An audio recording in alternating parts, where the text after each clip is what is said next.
Good morning, everybody, and welcome to today's webinar, our monthly outing.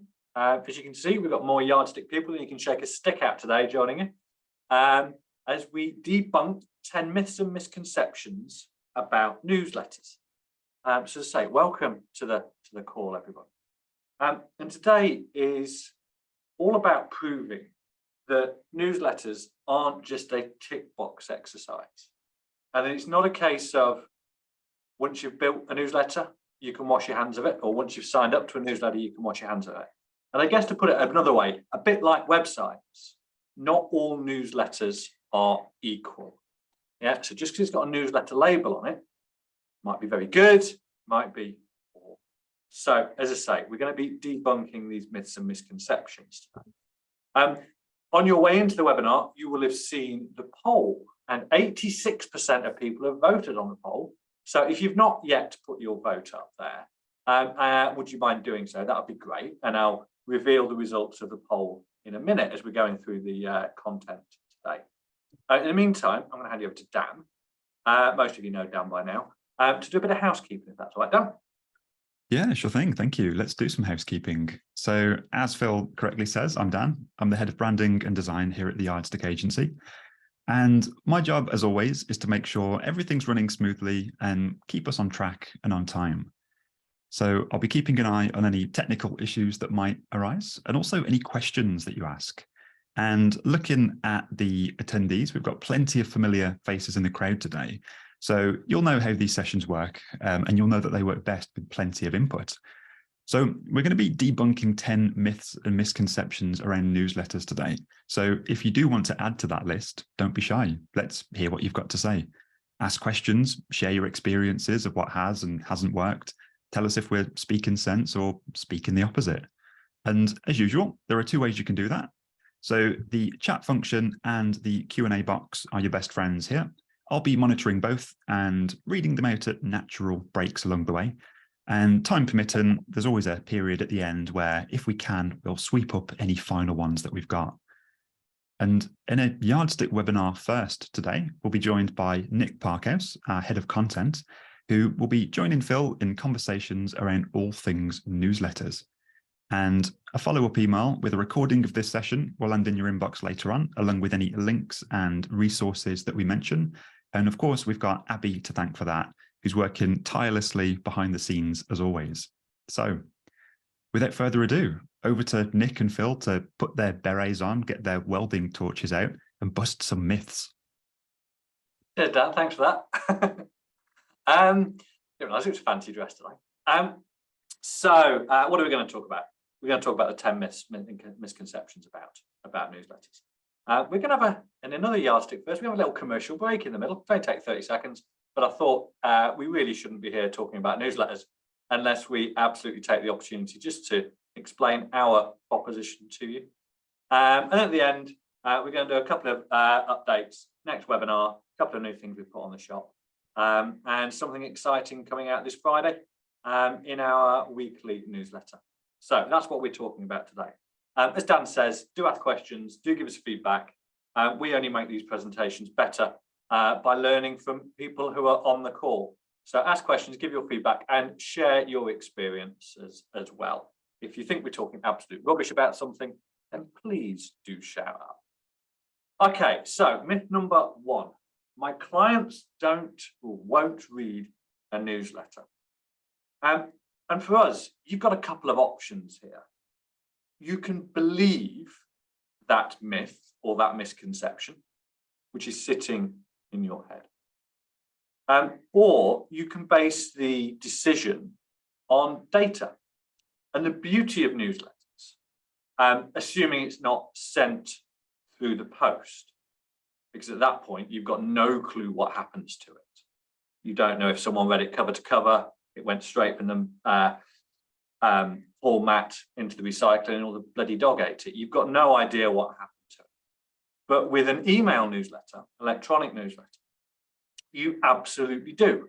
You know exactly what proportion of your database opened it, what proportion of your database read it, what proportion of your database clicked. You even know at a really granular level that Mrs. Jones read this article Mr. Smith read this article. And that creates really actionable follow-up information for advisors, especially with prospects. If you put prospects onto your newsletter database, as you absolutely should, and we'll come to in a minute, that's really useful follow-up information.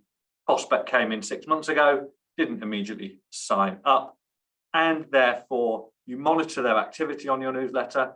You see that they've opened 3 out of 4 of the last newsletters. They're starting to engage. Probably worth another call or an email to see if now is the right time for them to engage you. But just at a really basic level, as I say, you've got 2 choices here. You believe that myth in your head if it happens to be there, or you base your experience on data. And our data shows when newsletters are going out to a database that is predominantly built of existing clients, that between 70 and 80% of clients will open their financial advisor or planner's newsletter. So myth, my clients won't read it. Reality, 70 to 80% open rate. I suggest we believe that rather than that. And yeah, the data just doesn't lie. And it helps you to understand engagement, and it also helps you make evidence-based decisions about what should go in your newsletter and not. So myth number 1, debunk that. To bust that one, just look at the data. We've got lots of data, happy to share it with you. Nick, would you add anything to that? No, I would just reinforce what you've said, is that obviously we do a lot of newsletters and we see a lot of newsletters, and the open rates are generally very high. So people absolutely do read them. Thank you. Dan, I've just seen something go in the chat. Is there anything that's need to deal with right now? No, just Betty saying that they're going to have their bot take meeting notes with a link, offering to send through their meeting notes to anyone that wants them. So you've got 2 follow-up emails by the sounds of it, Abby's and Betty's. So the bots are among us, people. Fantastic, thanks. Okay, number 2, I'm bombarding people if I send a monthly newsletter. Now, on the subject of monthly newsletters versus quarterly newsletters, this is where I tend to get on my soapbox. In fact, I might stack a few soapboxes on top of each other and climb up them, because this is something we believe passionately about. And let's have a look at the poll results. So the question was, how often do you send a newsletter to your clients? So 93% of people have completed the polls. Thank you very much. 2% say they send a weekly newsletter. 47% send a monthly newsletter. 23% say quarterly. 7% said a different frequency. So if you answered a different frequency, it would be good for you to put something in the chat. Actually, be really interested to understand what that different frequency is. And 20%, 1 in 5, don't send a newsletter.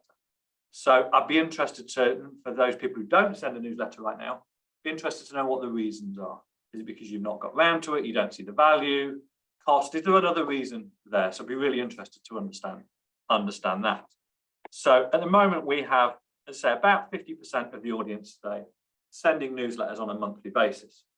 But for me, that is absolutely the right frequency to be sending a newsletter. And it's very simple, really, just really basic maths. Rishi Sunak's been talking a lot about maths this week, hasn't he? And really basic maths. Your newsletter should add value, should position you as a go-to expert when it comes to your clients and professional connections, and a go-back-to expert for prospects, prospective clients who haven't actually yet signed on the dotted line. And if it does add value and position you as an expert and provides that valuable touch point with your brand, if you do it monthly, you're doing it 12 times a year. If you're doing it quarterly, you're only doing it 4. So if we assume that adding value, giving them a touch with your brand, and positioning you as an expert is a good thing to do, why would you not want to do it 12 times a year instead of 4? And the other thing that it's worth looking at is looking at the evidence here about open rates. So we had a really interesting case study with a client of ours We took them over in the middle of last year, middle of 2022, from an existing agency. And that existing agency was sending quarterly newsletters. And at the first start of 2022, the first newsletters they did in 2022, the open rates were 48.99% and 43.57% respectively. They came to us, we moved them to monthly newsletters. We did a few other things as well, but we moved them to monthly newsletters. And the open rates were 76%, 76, 72, and 70. That shows that actually there is no reduction in sending monthly newsletters. We are not bombarding clients with monthly newsletters. We are actually adding value to them. So again, it's another example of where the myth is I'm bombarding people if I send it monthly. The reality is actually not the case. And there's a bunch of other reasons for sending it monthly as well. It does a better job of nurturing prospects. As we'll see in a bit, prospects should absolutely be added to your newsletter database. And the newsletters are the central plank of your nurturing. Because these people, you've got two choices with a prospect who doesn't immediately become a client. You ignore them, do nothing with them. That's the wrong choice because you've wasted the time and money you've spent on generating the inquiry. Or the right choice is you nurture them. And one of the best ways of nurturing is that monthly newsletter, that monthly touch point, the monthly added value. And if you do it monthly, you're doing it 12 times a year rather than 4. As an advisor said to me last week, the onboarding process with new clients can these days take a protracted amount of time, 3, 4, 5, 6 months, because as I understand it, providers are really quite slow these days. So during that period, there might be times when actually there's not a lot of communication with the new client. So your monthly newsletter, again, make sure that they get a valuable touch point with your business each month, or they're guaranteed to get at least one valuable touch point each month.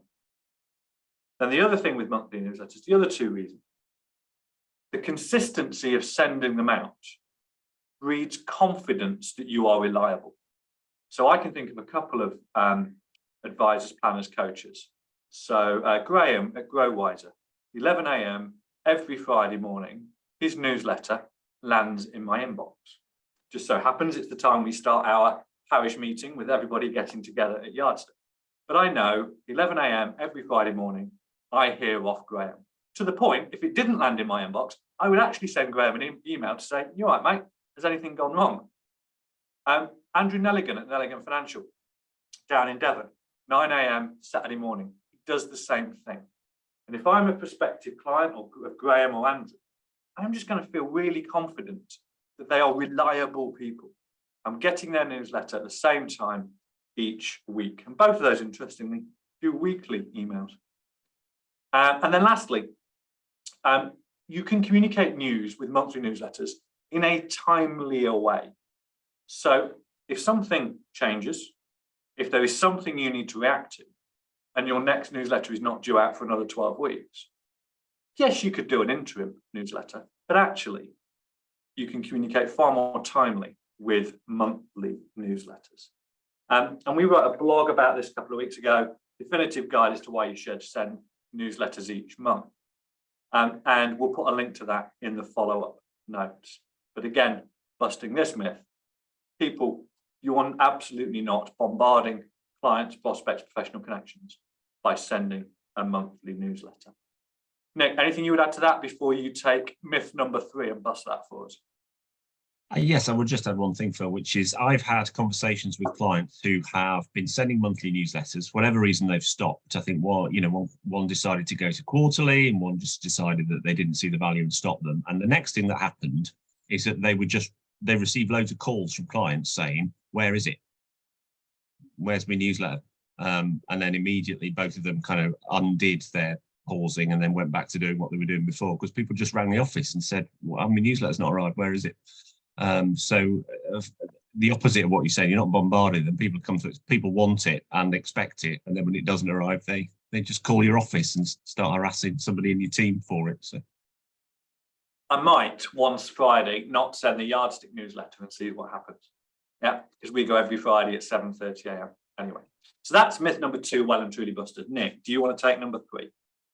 yes, so lots of clients come to us and say, oh, we need to send regular investment updates. And by regular, they mean monthly or even more frequently than that. So one of the things that when I'm talking to financial planners and we're agreeing what we're going to write about for newsletters and stuff, one of the most common threads I hear from people is that we want clients to take a long-term view. We want clients just to not panic, stick to the plan, talk to us, and just, essentially leave their portfolio alone for us to deal with.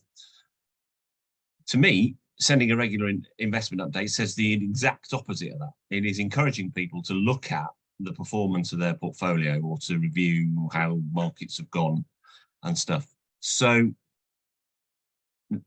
you might want to send one out. We have some clients send one out quarterly, 6 monthly, an annual one, something like that, which seems to me a relatively reasonable time. The clients for whom we send a quarterly kind of general macroeconomic update with this is what has happened in the markets, big, the last one was talking about Silicon Valley Bank, the budget, that sort of thing, just general global kind of economic issues tend to be quite popular with clients. So they are something to consider. But sending out a regular investment update just strikes me as the exact opposite of what you're trying to encourage clients to do when they work with you, which is to, if you send out a regular update, you're encouraging short-term thinking, you're encouraging people to worry, if you like, encouraging and basically saying it's sort of anti the message that the value is in the planning, not in the performance of their portfolio or the specific investments. Open rates on investment updates, generally not as high as client newsletters either, so people are not engaging them in quite the same way. But I would if you want to do that, I would put it as an article on a quarterly or 6 monthly basis among the normal other newsletter articles that you will be sending with clients. Your alternative is, and it's something we did in the first COVID lockdown, something we did after the invasion of Ukraine, was to send out a sort of, markets are volatile right now, reassuring, don't panic message. So they are okay occasionally. I mean, if you start sending one of them out every 2 weeks, that would also look a little bit odd that, everything was a panic. So occasional reassuring messaging when there are black swan events like the COVID lockdown, like the war in Ukraine, then again, they can be useful and help clients know that you're there and that you care and that you can reassure them with that kind of messaging. But sending out a weekly or a monthly, here's what's going on in the markets, to me just seems like counterintuitive. Thank you, Nick. Dan, I think there's a question from Lauren that maybe goes back to myth number 2. Yeah, there certainly is. So Lauren asked 2 questions, one about the previous point and one about this point. So we'll do this point first. Lauren says, sorry, I missed that point. Was that to not send investment updates monthly? We thought that if a client has money invested, it was key to keep them updated monthly. I think for me, I agree with Nick. It depends on your proposition. So we work with a lot with financial planners who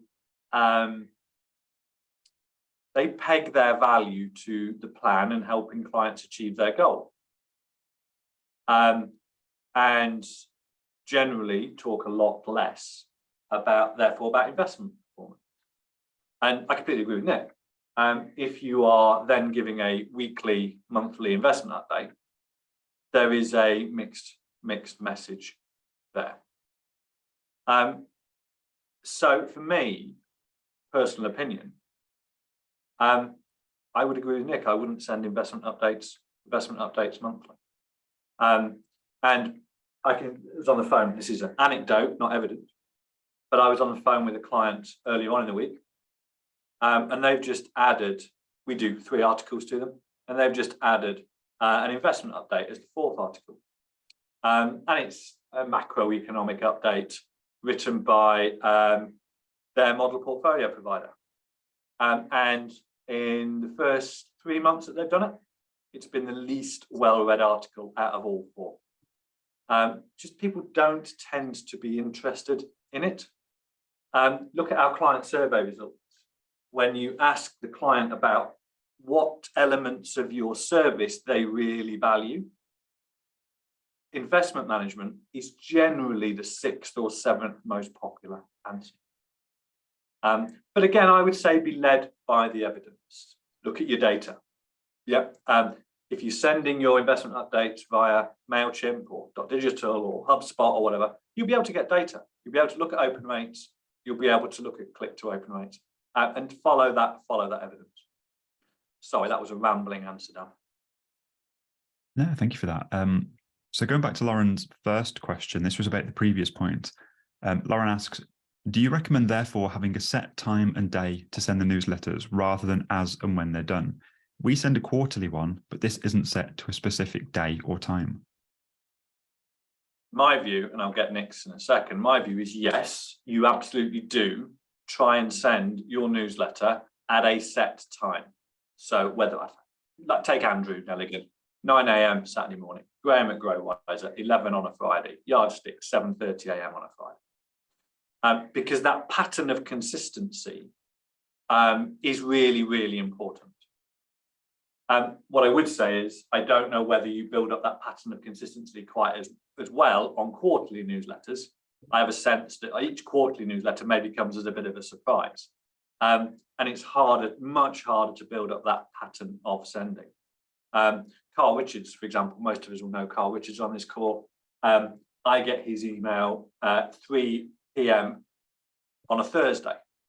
I actually get quite a few from the States at 3 p.m. on a Thursday. I'm not quite sure what that translates to in US time. But it's just consistent. They come in on a regular basis. So yes, I would send it on a regular basis. I just think that the impact of doing that is less on a quarterly newsletter, which is another reason to send monthly. Nick, would you add anything to that? Only just to say exactly that when we're working with clients who send monthly newsletters, my team have a fairly fixed date. We work to a target of the penultimate Saturday of every month so that the newsletter goes out exactly the same time, the last but one Saturday of the month, every single month. Quarterly newsletters, we don't have that same sort of target because I don't think it matters. If it's a fortnight apart, 3 months from each other, the client's not expecting it and doesn't really matter. You don't have to set a target to send it on such a day every quarter because I don't think anybody's really expecting it anyway. So monthly ones, I would say absolutely yes, send them at the same day, same time every month. Dan, a couple more questions, one from Guy and one from Isabel. Well, we've actually got 3. We've got one from Alex, one from Guy, and one from Isabel, but I feel they may be covered a little bit later on. So let's push on and we can flag them up a little bit later on if we don't. Yeah, that's cool. Okay. Right. Let's do number 4, shall we? Myth number 4. I will not add prospective clients to my newsletter database. I won't add prospects to my newsletter database. Now, this I struggle to get my head around. But let's give it a go. There are 3 types of people in our view, in Yardstick's view, who should receive your newsletter: clients, professional connections, and prospective clients. And the reason for that is, as I say, prospective clients fall into one of 3 boxes. They immediately sign up, don't touch the sides, all's good. The opposite end, they're probably never going to be clients. They're probably never going to be right for you, or you're probably never going to be right for them. But you never know. Things might change, but unlikely. Then you've got this middle group. And this middle group are people who you absolutely want to be a client. You know you can add huge value to. But for whatever reason, they don't immediately decide to proceed. And as I said earlier, you've got 2 choices with these people. You ignore them, do nothing to nurture them, which is the wrong choice, because it means the time and money you've spent generating them as a client, or a prospect, I should say, is wasted. So the right option is to nurture them. And the central plank of your nurturing is a monthly newsletter. I've lost count of the number of times a financial planner has come to me and said, we've had this prospect come back to us. They first came in a year ago. They've been getting our newsletter every month, and now they're ready to proceed. And it positions you as the go back to expert, when the prospect is ready to proceed. And it means they're far more likely to come back to you rather than asking somebody else for a recommendation, heading off to Unbiased to Google. Yeah. You've demonstrated knowledge, you've added value, you have shown consistency, and that's increased their confidence in you. Why would they go anywhere else when they're ready to engage? So if you add prospects to your newsletter database, you are going to increase your conversion rate and increase the return on investment you get from your marketing. So for me, it is a hill I will happily die on, that you should be adding prospects to your newsletter database.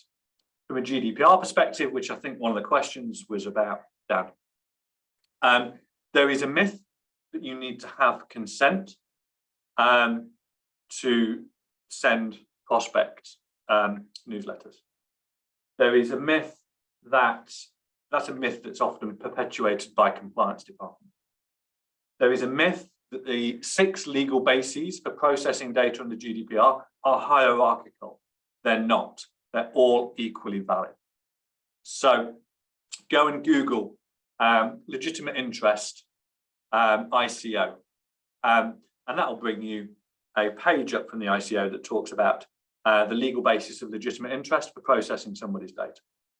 And in my experience, there is no pushback whatsoever from prospects being added to a newsletter database. You put the unsubscribe link in there, they can unsubscribe if they want to. But of course, the other thing this does is it does start providing you with actionable information.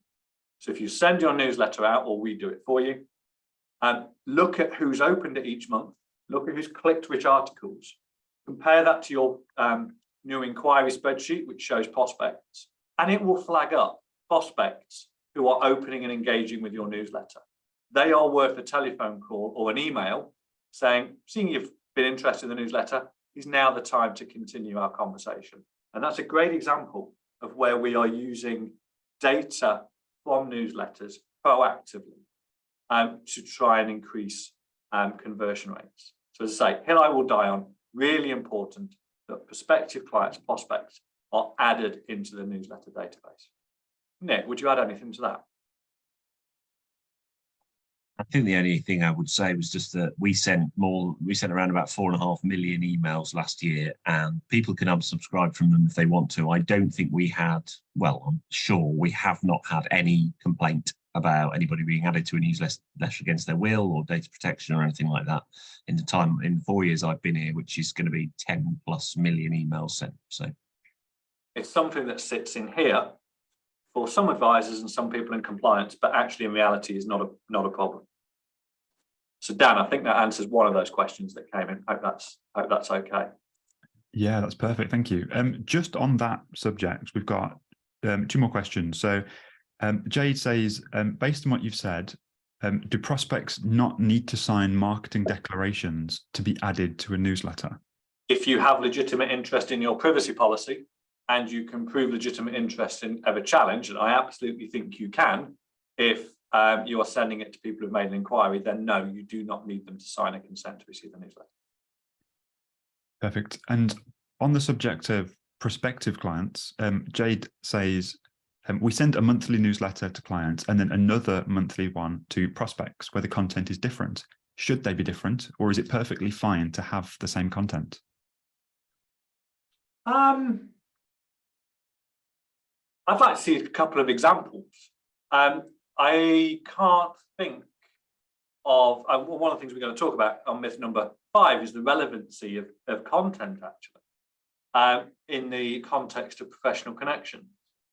But I can't immediately think, a bit on the spot, but I can't immediately think of a reason why you would need to send different content out. Be interested in the logic for that, and I'd be interested, Jade, and if it's the Jade, I think it is, we might have a call later on in the week, so maybe you can share that with me. But I can't immediately think of a reason to have different content there. Nick, can you? Only if you were fundamentally saying something different to each audience, which I think we'll come to momentarily, but I don't, again, I can't really see any reason why the content would be different. If you're talking about what happened in the budget, for example, that's surely appropriate for everyone. Yeah, I'd agree. And that takes us nicely on to myth 5, that professional connections should get the same newsletter content as clients. And I absolutely do not think that they should. And that's simply because of one word, relevance. The things that you send to your clients and prospects are aimed at helping them improve their personal financial situation, or aimed at them. The content that you send to professional connections, whether it be accountants or solicitors, should be aimed at how you can help their clients, how their clients can be helped. So for me, I would be breaking down professional connections content and B2C client content into 2 separate categories. I might even go further and break it down between accountants and solicitors, because the issues affecting the clients of accountants could be very different to the issues affecting the clients of solicitors. Accountants' clients tend to be personal tax or business owners. Solicitors' clients could cover a much wider range of people. You know, people where court protection is involved, divorce is involved, property purchase, that sort of stuff. And I might even go a bit further and break solicitors down, because the content that you send to a solicitor who specialises in, I don't know, divorce and separation would be different to the content that you send to a solicitor who specialises in court protection work. So to me, the relevancy is the key word here. And I just feel it's a bit of a cop-out to send professional connections the same newsletter content as you send to your clients. And that's because of that one word of relevancy. Nick, what would you add there? No, I would just say exactly the same. I mean, sometimes we find that there is an overlap. So if, like the budget, for example, you know, your financial planning clients need an update on what has happened, but also professional connections need an update because they might need to relay some of that information to their own clients if they ask them. So I think there can be an overlap, but the focus needs to be, as Phil rightly says, totally different, because they are dealing with different issues, or they are one removed from the client, if you like, rather than talking to them directly. Yeah, another example that I can think of. We've got financial planning clients where their client base is split. So I can think of a couple of firms where they have traditional consumers, people at retirement, near retirement, in active phase retirement, so traditional consumers. And then they've got another segment of their client base that might be professional sports people, often footballers, might be tech entrepreneurs, might be younger accumulators, and they need different types of content. So we've got a few clients where we do newsletter for traditional consumers, and a separate newsletter goes out to the sports people. So again, it's all about relevancy, all about relevancy. Right, so that's myth number 5, well and truly busted, I hope. Now I just want to spend 1 minute, just talking about the yardstick membership proposition before Nick talks about myth number 6. And yardstick membership is our newsletter and blogging service. We offer 2 options. One is syndicated content and one is bespoke. So syndicated content means we write 22 articles each month, and yardstick members who take the syndicated content get to choose which 6 articles they want out of the 22. With bespoke, we allocate a content writer to you. All our content writers are employed and UK based, and that means you develop a relationship with them. They get to know you, you get to know them, and they get to know your audience. And on that route, we write 3 long form articles a month, and those are exclusive to you, so not used anywhere else.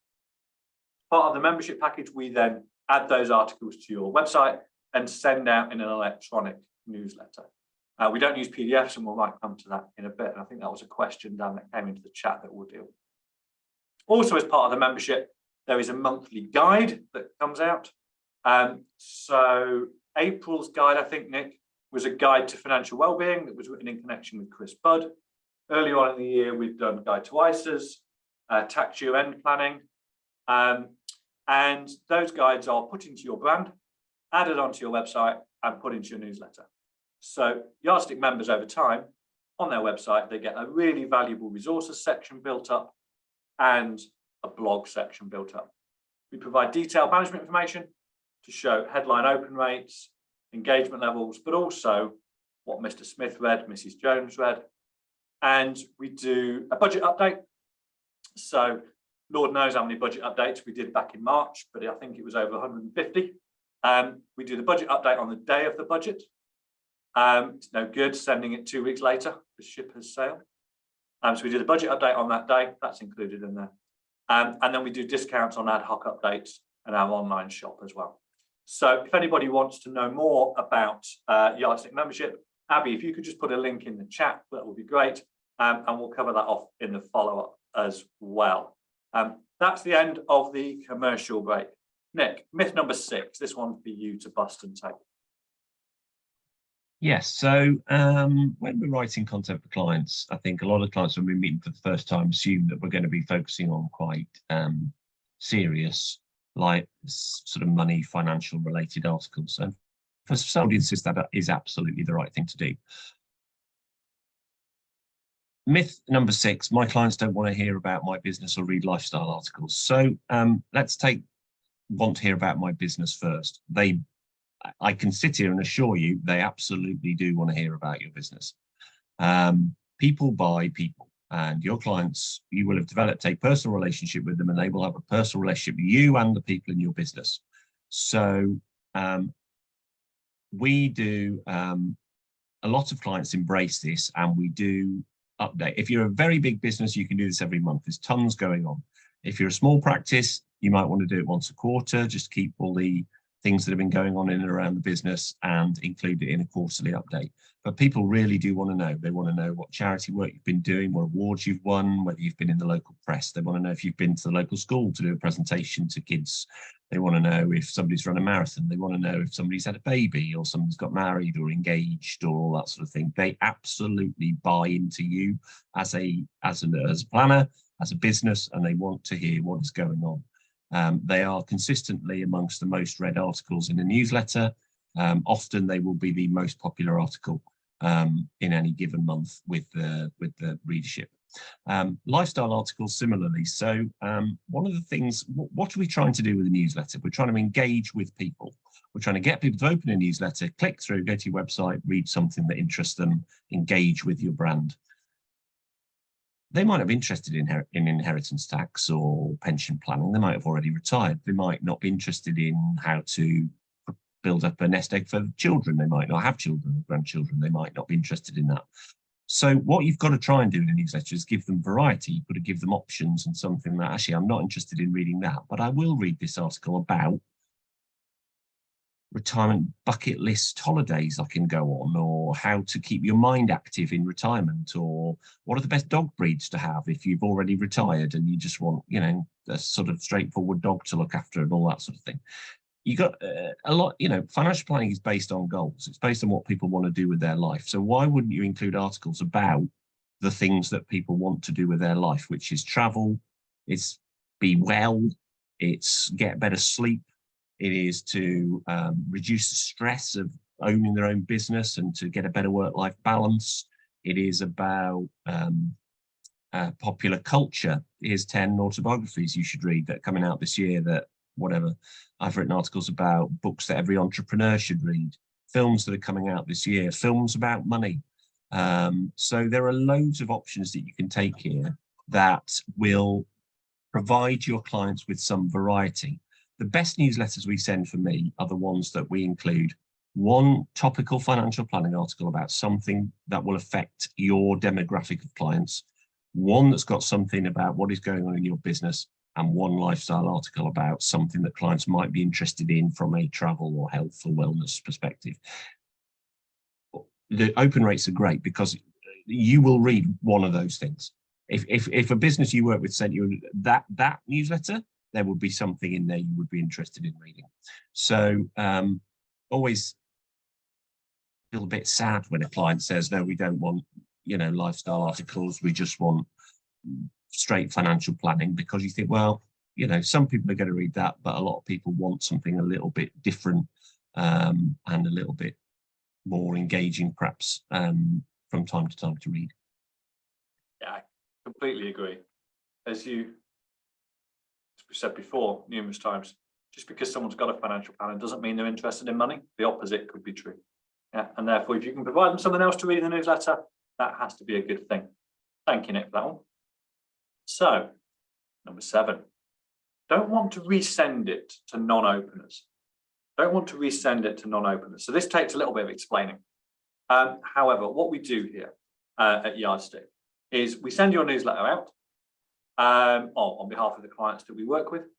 And that newsletter, let's say it goes on the penultimate Saturday at 8, 9, 10 a.m. in the morning. 4 days later, we resend it to people who haven't already opened it. And it's a little nudge, a little reminder that the newsletter is there for them to read. And it increases open rates by 15, 20%. It's free, and it doesn't increase the unsubscribe rate. So unsubscribe rate stays flat, open rate rises, and it's free. So it feels to me like a bit of a no-brainer to do it. But some advice firms, in the minority, but some advisors, planners, for whatever reason, don't like it. And it's in their head. So let's bust this myth. Doesn't increase the unsubscribe rate, does increase the open rate, and is free. Why wouldn't you do it? So myth number 7, I don't want to resend to non-openers. You absolutely should be doing that. Number 8, there's no value in newsletters if clients don't read the articles. Now, of course, we want as many people to open and then read the articles as possible. But life gets in the way. There might not be, despite putting in a personal finance article, an article about the business, and a lifestyle article. It might not be something to read that month. But there's still value in the newsletter going out. 2 reasons. First, it's a touch point with your brand. Reminds clients that you're there for them. It continues to position you as the go-back-to expert with prospective clients, and the same with professional connections who might be recommending people to you. Second reason, by sending it consistently each month, an ultimate Saturday at 10 a.m, or in the case of Graham and Andrew, weekly, by sending it on a regular basis, so it lands when people expect it to, it breeds that consistency and confidence in your reliability. So even if someone doesn't read the newsletter for a month, doesn't click on any links, there's still value from sending the newsletter to them. Nick, would you add anything to that? No, I mean, if you look at the data, there's always more people open the email than click the stuff to read the articles. I think you have to accept that that's absolutely going to be the case. But no, I agree with Phil. Most people, 70, 80% of clients will open a newsletter. This is what I'm saying about variety. You increase the chances of them reading the article if you give them something interesting and some variety to read. But even if they don't, they've opened it, they've expected it, it has arrived on time. Oh, here's my newsletter. They've opened it, read it. Maybe not engaged with it that month, but that doesn't mean they won't again in the future. Dan, do you want to do a couple of questions before Nick talks about coming up with topics and ideas to write about? Yeah, absolutely. So we've got plenty of questions in. Let's do some easy ones first. So Claire asks, do your 22 articles include lifestyle ones? And this goes back to our syndicated proposition. And that's one for Nick. They absolutely do, yes. So they are a mixture of financial planning, mortgage and property related content, and lifestyle articles. So I know for a fact that May's lifestyle articles are about 10 video game to big screen adaptations you should watch and look out for. They are about National Vegetarian Week, which is in May. They are about places you can visit that were featured in the David Attenborough Wild Isles documentary. If you want to actually go and see those places, there's an article about where you can find them, so that sort of thing. So yes, absolutely they are. Brilliant, thank you, Nick. Great question in from Danny, who asks, do you change the subject line on a resend? Nick, do you want to take that, or do you want me to take that? You're welcome to. My simple answer to that would be no, we don't. But you're by all means. Yeah, I was going to answer that. Give the same answer. No, we don't right now change the subject line on a resend. Something we could look at, but no, we haven't done that in the past. Brilliant. Now, a few people have asked this question. Isabel has asked it, and I believe Lauren has asked it too. Do you think that attaching the newsletter is more beneficial than embedding it in an email? So I assume by that we mean attaching as a PDF. And I'll answer this question on the basis that it does mean attaching as a PDF. If Lauren and Isabel, you didn't mean that and you meant something different, then let me know. Both questions read as yes. So let's assume it's either a PDF or some kind of image or Word document or something like that. So the answer 100% is no. PDFs are the devil's work when it comes to newsletters. A few reasons. First, they're more likely to get caught by spam filters. Second, try reading a newsletter PDF on your phone. You're pinching out, you're pinching in, you're scribing around, etc. That's, from a user experience, not great. But third reason, and perhaps the biggest for me, because I tend to be led by data, is that you can see, thank you, Isabel, yes, PDF. So you can see the open rate on the email, assuming you're not sending it to Outlook. So, I mean, if you're sending a PDF to Outlook, all bets are off. You've got no data whatsoever. But if you're sending a PDF attachment through MailChimp or HubSpot or something like that, you can see the open rate. But that's where your data collection stops. You haven't got a clue whether somebody read articles number 1, 3, and 5. You haven't got a clue whether they read no articles. You also don't have the data about average read time. So your MailChimp or .digital or HubSpot and Yardstick members get data on open rates, click to open rates, other engagement metrics. But your Google Analytics will show you the average read time on content. So show the average read time on blog A versus blog B. So you get a whole load of data that allows you to take evidence-led decisions. You get none of that with PDFs. So PDFs get caught by spam filters more, harder to read, get no MI. Can't think of a reason to use them. Yeah. I'm very happy to answer to, so yes, Isabel, I'm saying you link out to the articles on your website. So that's exactly how we do it. Put the articles on the website, link from the newsletter to the articles. That's the way to do it. Your website should be responsive to the screen size someone's looking at it on. You have less of an issue with spam filters, and you can just, the data is immense and it's actionable data you can do something with. So I'm going to shut up because I could use the next 11 minutes on why PDFs are the devil's work. So I'm going to come back to you, Dan. No, that's brilliant. I've got a couple of reasons myself, but let's put the soapbox away and let's move on, right? Because like you say, we could be here forever. So Isabel says, so are you saying link to the articles hosted on our website? And absolutely, yes. And Alex's point about a landing page, that's effectively what it is, Alex. The blog page, so if you've got 3 articles in your bespoke Yardstick newsletter, each of them will link to a separate page on the website. Now that page could be called a blog page, an article page, landing page, but it's where they read the article. Right, let's do one more question. Now, this is from Helena, who asks, we were using MailChimp to send our monthly newsletters, but were informed by a lot of clients that the emails were going straight into their junk, so they weren't seeing them. Is there any way to stop this happening, or any other service to use that doesn't do it as much? Oh, let me think about another service, Helena, you could be using. I'm not saying we're any better, but if you look at the open rates, we get our newsletters 70 to 80%, or when it's going to clients, that would indicate that the vast majority are not going into spam, because it's unlikely someone's gone into spam and then opened. So first thing there, consider us sending a newsletter for you. Second thing, I think there's certain words that you can avoid using in subject lines that might trigger spam filters. Third, you could try and get your clients to add the email address that you send newsletters from to their safe send list, their trusted sender list.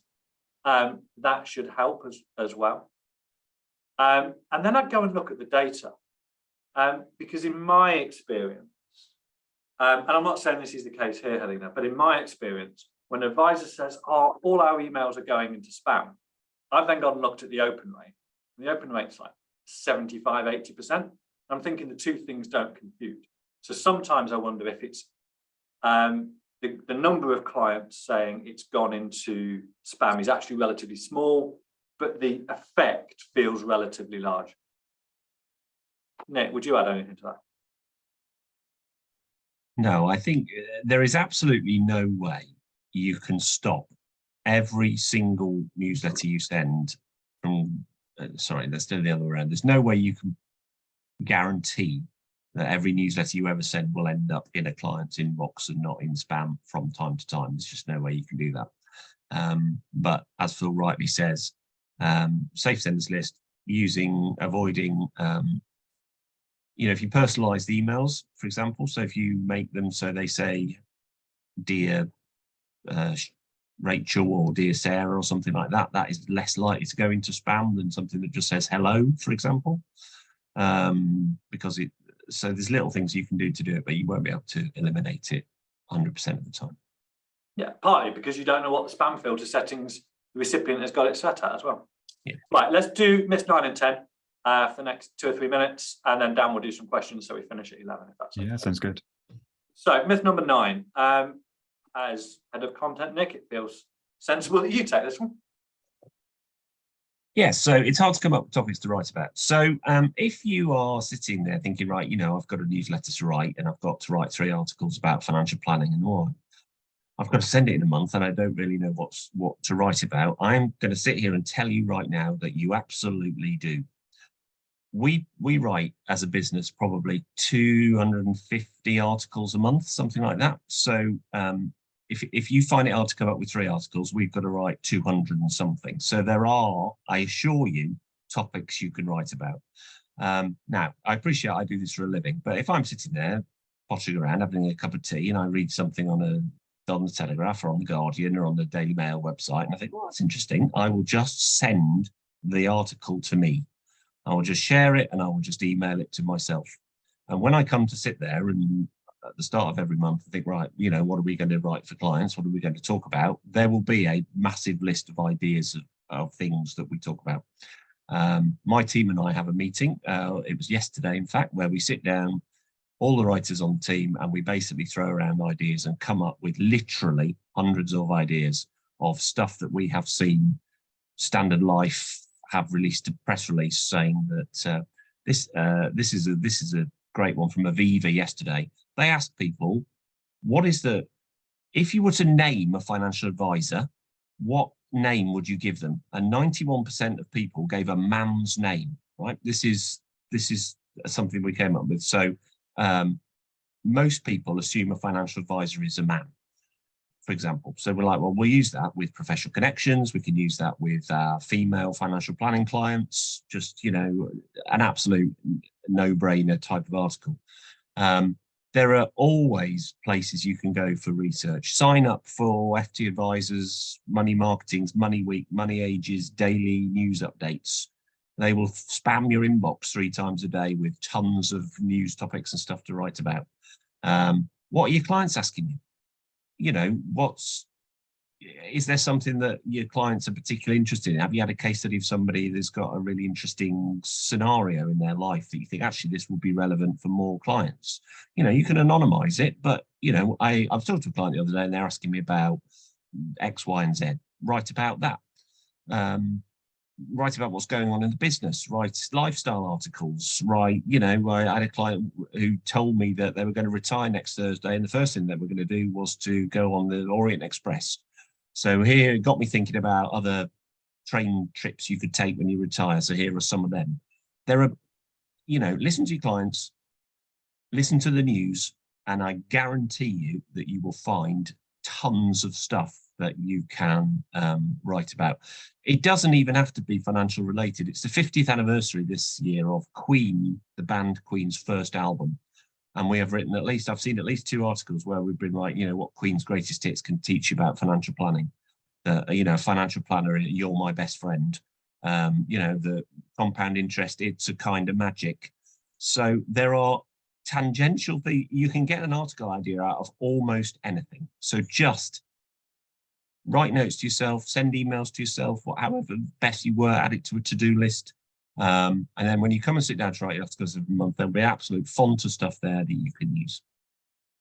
Thank you, Nick. That's myth number 9, well and truly busted. Number 10. Then we'll do a bit of yardstick news and then a few questions. So number 10, it doesn't matter if I miss an edition of my newsletter. It bloody well does. You are breaking that chain of consistency. You are showing a lack of reliability. You're missing an opportunity to add value to clients. There's just loads of reasons there that it does matter if you miss an edition. And therefore, it does need to be prioritized and seen as client work. And if you can't commit to getting it each month, then find a way of doing it. Nick, while I just sort my computer out, my battery running low, just add something to that for me, if you would. Yeah, it goes back to what I was saying before about we've had instances where clients, for whatever reason, have decided to pause or to cancel their newsletter, and people just have rang the office. People have just, called in and dealt with, office manager or something. Said, "Where's my newsletter gone?" So it really does matter if you miss it, because people over time, clients and prospects, whatever, will come to expect it. If, as Phil was saying earlier, and if it doesn't arrive, then they just think you're flaky, or that you can't be bothered, or that you just haven't got round to it, and all that sort of thing. So I actually, my writers, some of the guys that you might have worked with and you might know, will tell you that I'm a bit of a dragon when it comes to this, because there is a fixed date in the calendar where I want newsletters to go every single month, and it is for this reason that people get a consistent newsletter from their financial planner at the same time every month. Consistency breeds confidence in your reliability. So important. Thank you, Nick. I thought you were going to have to vamp for a little bit longer there as I sorted out my computer. Right, we're going to do some questions in 2 ticks. A couple of those are the 10 myths that hopefully we have busted, and hopefully that's been useful. A couple of other dates for the diary, a couple of other things that we're doing. So next webinar, Wednesday, the 24th of May, how to write an effective marketing strategy for your business.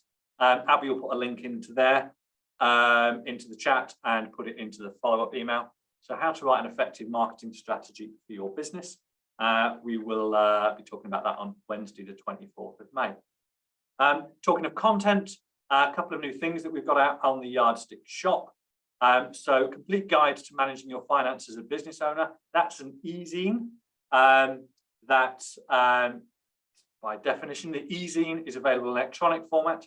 And if you have business owner clients, that's something that is being very popular with advisors who service that community. So Abby will put a link in the chat. And financial wellbeing, Chris Budd's written his second guide for us, 4 steps to creating a financial wellbeing plan. Chris Budd, founder of the Institute now for Financial Wellbeing. Great to have such a high-profile expert on that topic. So that's a guide. That guide is, if you're a Yardstick member, that's free as part of your membership. If you're not, then it can be bought online. And lastly, this Friday, 7:30 a.m., because that's the time we send our newsletter out, we are launching our 2023 referral and recommendation survey. And referrals, recommendations from existing clients, best type of new inquiry. we want to understand a bit more about how advisors and planners approach the topic. So there's 10 questions. It will take you 5 minutes to complete. I'm really grateful if you could do that. So if you could look out for that on Friday and complete it, we would be eternally grateful. So Dan, let's do some questions. Happy to hang around and answer any questions. Let's see what we've got down. Certainly. So let's start with a question from Giles, who asks, can you work with our existing email sending software, such as MailFirst, and our websites and blogs for articles, links, or do we need to use your own systems? Short answer is yes, we can absolutely work with yours. There are sometimes reasons to work with an advisor planner's existing software. Clearly, we're going to work with the existing website. There's sometimes reasons to use the existing software that an advisor planner is using. Sometimes there's reasons to use our software. We use .digital. And you debate the pros and cons of each and make a decision. But the short answer is yes, we can. Perfect, thank you. So let's do a question from Richard next, who asks, is there an optimum time of day and day to send? Nick, do you want to start with this and then I'll have my 2 pence? Yeah, so the simple answer to the question is it depends who you are sending the email to. So over years of trying this out different times of day and different times and stuff, for clients we routinely send on a Saturday at 10 in the morning. And the open rates we get for emails sort of justify that, prove that that is a good time. If a professional connections emails, we tend to send them on a business day if they're a B2B communication. And that means either 10 a.m., 3 p.m., generally Tuesday or Thursday for those. So that's just our experience. That's what we've learned over the years of doing it. Yes, Nick. Well, and did you want to add your 2 pence worth, Phil? Oh yeah, sure. Sorry. Nick gave a really good answer there. I would agree wholeheartedly with everything Nick said. The other thing I'd say is we just watch it. You look at the evidence, you look at the data, try a few things. Marketing is all about experimenting. There's never a perfect answer that is set in stone unless it's about PDFs and monthly newsletters. But there's rarely an answer that's set in stone. So test, iterate, try different things. But I agree with everything Nick said. Well, so we've got 2 questions left. A quick one from Alex, which we'll do first, who asks, can you email me pricing for your membership packages? Of course we can, Alex. We'll get those over to you. Alex, if you just pop your, sorry, Dan. Alex, if you just pop your email address in the chat, if that's okay. And Abby, just send it to me if that's okay, and then I'll make sure that pricing comes across. Well, and then one final question, unless anyone's got any more to add in the meantime, is from Ravenska, who asks, we sent monthly newsletter with open rate around 60%, but click to open rates are below 15%. Do you have any tips or advice on how to increase click to open rates? So I think that's about relevancy of content. It's about subject lines and trying different subject lines out. It's about trying different send times and personalization of emails, adding the resend in. There's all sorts of different things you could be doing there. I've seen a number of articles being in there. So I've seen one advice firm who I think I counted over 20 links that people could click. They did their quarterly newsletters, so they crammed everything in, and actually more equaled less, because the more articles they put in there, the more links. People just didn't know what to click, so therefore clicked nothing. So I'd be thinking about the number of opportunities to click the link. And of course, some newsletters, you're going to have a low click-through rate because all the information is there as well. Look at Yardsticks newsletter on a Friday. Most of the information is absolutely in the email, so there's no need to click something if someone doesn't want to. So I think it's all those things, Ravenska. I mean, if you want to send me some examples of your newsletters, really happy to have a look at those. Really happy to have a look at those and provide you some specific examples. But there's some of the things I would mention. I would just add to that one of the things that we've tried to do in recent months, so lots of people open the email, I think is the question here, but you want to get people to click on a link and go through to the website, is to make the title of the article as engaging as you possibly can. There's a reason that BuzzFeed are so successful that you click on 33 movie stars from the 90s you didn't realize were married. There is a reason you read that, is because it is engaging. It makes you think, oh, that's interesting. So we don't quite go that far, generally speaking, but there are techniques you can use that will improve the engagement of the title. So when somebody reads the title of an article, they think, oh, that sounds great. So saying, here's a budget update is okay, some people might read it, but if you say here are 5 really important takeaways from the budget you need to know, people will go, oh god, I must read that. So they're more likely to click on the link. So it's just a case of, you've got to sort of just zhuzh up the titles a little bit so people think, oh, okay, that sounds really interesting, I must read that. Biggest takeaway from today, zhuzhing the titles. I like that. Right. Dan, what else we got? Oh, we've got time for one more? Yeah, go for it. Okay, so let's make Maxie's question the final one then, and it's a good one to end on. So Maxie asks, when you changed the day or time of your newsletters to see when was best to send them, did you notify clients so they knew when to then expect them? Not to my knowledge, no. Yeah, not to my, it's a good question, but not to my knowledge, no. There we go. Well, yeah, that brings us to the very end of the question. So thanks for being such an engaging crowd, guys. There's some great questions come through there. Yeah, thanks to everybody. That was really enjoyable for the 4 of us on here. Thanks to Nick for joining us. Much appreciated. Everybody else, again, thank you for joining us. Hope you got a lot of value out of today. Recording out later on. Referral and recommendation survey out on Friday. See you soon, everybody. Bye-bye. Thanks, guys. Bye.